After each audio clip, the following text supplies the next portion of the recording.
జయ జయ హే తెలంగాణ పాట తెలంగాణ ఉద్యమాన్ని ఉవ్వెత్తున ఎగసిపడేలా చేసిందని ప్రభుత్వ విప్ ఆది శ్రీనివాస్ అన్నారు. 10 ఏళ్లు అధికారంలో ఉండి రాష్ట్ర గీతంగా చేయాలని ఆలోచన బీఆర్ఎస్కు లేకుండా పోయిందని విమర్శించారు. జయ జయ హే తెలంగాణ పాటను రాష్ట్ర గీతంగా చేయాలని తమ ప్రభుత్వం నిర్ణయించిందని ఆయన తెలిపారు.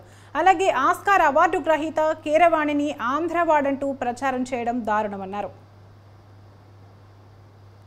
ఉద్యమాన్ని ఉవ్వెత్తున ఎగిసిపడేలా చేసినటువంటి పాట జయ జయ హే తెలంగాణ. కవిత రచయిత అందశ్రీ గారు రాసినటువంటిది. 10 సంవత్సరాలు తెలంగాణ పేరుతో అధికారంలోకి వచ్చినటువంటి కేసీఆర్ గారు ముఖ్యమంత్రి అయ్యారు. కానీ ఆ గీతాన్ని రాష్ట్రీయ గీతంగా చేద్దామనేటువంటి ఆలోచనే సోయలేనటువంటి వీళ్ళు ఈరోజు తెలంగాణ ఇచ్చిన కాంగ్రెస్ పార్టీ అధికారం రాగానే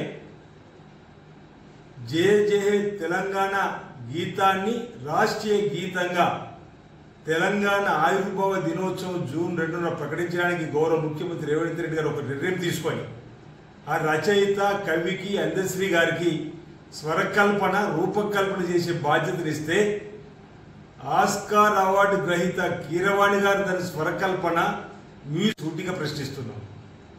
ఆస్కార్ అవార్డు గ్రహీత కీరవాణి గారికి కవులకు కళలకు ఎలలుంటాయని చెప్పిన మాటను అనేక సందర్భాలలో వీళ్ళ పరిపాలనలో కేసీఆర్ గారు ఆంధ్ర వాళ్ళ కాలికి ముళ్ళు గుచ్చుకుంటే పంటితో తీస్తానప్పుడు ఈ సోయి గుర్తుకు రాలేదని అడుగుతుంది.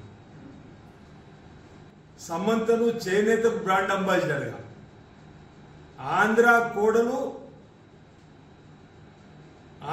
కోడలు సమంత, ఆంధ్ర అమ్మాయి మంచులక్ష్మి, అసలు ఈ రాష్ట్రానికి సంబంధం లేని రకుల్ ప్రీత్ని ఒకరు చేనేతకు బ్రాండ్ అంబాసిడర్గా, ఒకరిని బాలికా విద్యాకు బ్రాండ్ అంబాసిడర్గా, ఒకరు స్వచ్ఛ భారత్ అంబాసిడర్ చేసినప్పుడు ఈ పౌరుషం మీద ఎక్కడికి పోయిందో అడుగుతున్నా.